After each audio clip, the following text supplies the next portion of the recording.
საშუალება ორჯერ გამოსულიყავით სიტყვით, ერთხელ პრეზიდენტებისა და პრემიერ-მინისტრების ფორმატში, ერთხელ გაფართოებულ ფორმატში, ასევე სესიებს შორის ჰქონდა საშუალება გავსაუბრებოდით პრემიერ-მინისტრებს, ვიცე-პრემიერებს, საგარეო საქმეთა მინისტრებს, მთლიანობაში, რა თქმა უნდა, ჩვენი ქვეყნის მონაწილეობა ამ ღონისძიებაში იყო ძალიან მნიშვნელოვანი.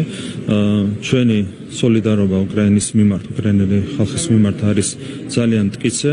ეს სოლიდარობა გამოიხატება პოლიტიკურ მხარდაჭერაში, დიპლომატიურ მხარდაჭერაში, ჰუმანიტარულ მხარდაჭერაში და რა თქმა უნდა, მომავალშიც ამ სულისკვეთებით გავაგრძელებთ მოქმედებას. და რამდენად მნიშვნელოვანია პატრონიკა თქვენ კი ის სწავლობთ ეს მთელი დღის განმავლობაში ამის შესახებ, რომ თქვა მსგავსი მიდგომა გაგრძელდეს მომავალში, როდესაც საომარი მოქმედებები ჯერ დასრულებული არ არის. ნუ რა თქმა უნდა, უკრაინა არის ჩვენი მეგობარი ქვეყანა, უკრაინელი ხალხი არის ჩვენი მეგობარი ხალხი და რა თქმა უნდა, ყველა უნდა ზრუნავდეს მაქსიმალურად უკრაინის აღდგენაზე და უკრაინაში მდგომარეობის დაბრუნებაზე, რომელიც იყო შექმნილი ამ ქვეყანაში ომის დაწყებამდე. ეს არის რა თქმა უნდა ყველას პასუხისმგებლობა, ეს არის მეგობრების პასუხისმგებლობა. ჩვენი ქვეყანა არის უკრაინის მეგობარი ქვეყანა და რა თქმა უნდა ამ ყველაფერში მაქსიმალურ მონაწილეობას მივიღებთ ჩვენი შეასრულების ფარგლებში.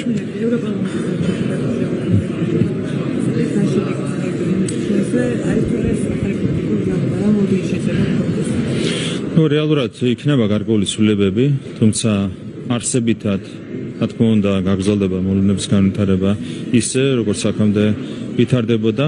ერთი რაც შეიძლება ითქვას, გარკვეული კრიზისის ნიშნები გამოჩნდა ამ არჩევნების საფუძველზე, ეს არის ერთგვარი დემოკრატიული კრიზისი, თუმცა მე დარწმუნებული ვარ, რომ ევროპა ამ კრიზისს საშუალოებიან პერსპექტივაშიც გადალახავს. ეს არის ყველას ინტერესებში, ჩვენი უმთავრესი ამოცანა, საგარეო პოლიტიკური პრიორიტეტი არის ევროკავშირში ინტეგრაცია, აქედან გამომდინარე ჩვენ განსაკუთრებული ყურადღებით ვაგვირდებით იმ პროცესებს, რომლებიც ევროკავშირში წარიმართება, რა თქმა უნდა, ყველას ინტერესებშია, რომ მაქსიმალურად გაჯანსაღდეს პოლიტიკური პროცესები ევროკავშირში.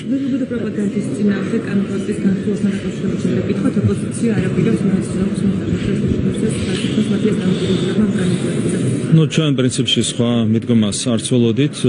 კიდევ ერთხელ უნდა აღინიშნოს, ზოგადად ამ კანონპროექტთან დაკავშირებით, რომ რა თქმა უნდა ადამიანის უფლებები უნდა იყოს დაცული, ძალიან მკაცრად და მკაფიოდ უნდა იყოს დაცული, თუმცა პროპაგანდა არის ჩვენთვის მიუღებელი და ვინც მხარს არ უჭერს კანონპროექტს პროპაგანდის წინააღმდეგ, ის ავტომატურად მხარს უჭერს პროპაგანდას, რაც არ არის სწორი. საზოგადოება ამას ხედავს და საზოგადოება თავის დასკვნებს გამოიტანს ბუნებრივია ამასთან დაკავშირებით, თუ როგორ მოქმედებს ამ საკითხთან მიმართებით ოპოზიცია და რა თქმა უნდა ეს ყველაფერი გამოჩნდება მათ შორის 26 ოქტომბრის საპარლამენტო არჩევნებში. მართალი განაცხადება, რომ ესე თავდასხმები მათ შორის ჩვენ ხედავთ შეტევის კამპანიას და როგორ შეიძლება შეხასოს ეს ასევე იმ პროცესში, რომ ეს თავდასხმების სტრატეგიულ პარტიებს აკავშირებს არასამთავრობო ნუ არა მხოლოდ გრძელდება ეს ეგრეთ წოდებული ბულინგის კამპანია, არამედ ამ კამპანიას აქვს პირდაპირი კოორდინაცია და მხარდაჭერა სამწუხაროდ კონკრეტული მედია საშუალებების მხრიდან, კონკრეტული არასამთავრობო ორგანიზაციების მხრიდან, რაც არის ძალიან შემაშფოთებელი. არიან სამწუხაროდ ძალები, რომლებსაც არ უნდათ სიმშვიდე ჩვენს ქვეყანაში. რა თქმა უნდა, ჩვენ ყველაფერი უნდა გავაკეთოთ იმისათვის, რომ დამშვიდდეს ვითარება. ეს არის ჩვენს ინტერესებში, ჩვენი ქვეყნის ინტერესებში, ჩვენი ხალხის ინტერესებში და ამისათვის ჩვენ მაქსიმუმს გავაკეთებთ. და ყველას მოვუწოდებთ, რომ ყველაფერი თავადაც მოიმოქმედონ იმისათვის, რომ ქვეყანაში იყოს სიმშვიდე და ნუესდებიან ხელოვნურად პოლარიზაციის გაღრმავებას, რადიკალიზაციის გაღრმავებას. ეს არის მათი პასუხისმგებლობაც. პარტნიორები, ამერიკის შეერთებულმა შტატებმა განაცხადა სანქციების ასე ვთქვათ ერთი ეტაპის თაობაზე. ჩვენ ჯერჯერობით არ ვიცით თუ შეიძლება შეეხოს სავიზო შეზღუდვები, თუმცა ეს პოზიცია უკვე განცხადებული არის. პირველი მიტაკითხოთ, ელოდებით თუ არა გაგრძელებას ამ პროცესის შეერთებულ შტატებთან მიმართებაში და შემდგომ უკვე 27-28 ივნისს ევროკავშირის სამიტზე შეიკრიბებიან ევროპელი ლიდერები და შეიძლება თუ არა გარკვეული ასეთი თემები იყოს მაგალითად განხილული, ან ელოდებით თუ არა რაიმე მსგავს ევროკავშირის სამიტზეც, მithumetas თუ გავითვალისწინებთ ცალკეული ქვეყნების განსაკუთრებით ბალტიური ქვეყნების საკმაოდ კაცრი პოზიციების. პირველ რიგში მინდა აღვნიშნო, რომ კიდევ ერთხელ მინდა აღვნიშნო, რომ სანქციები არის არასერიოზული, ეს ერთი.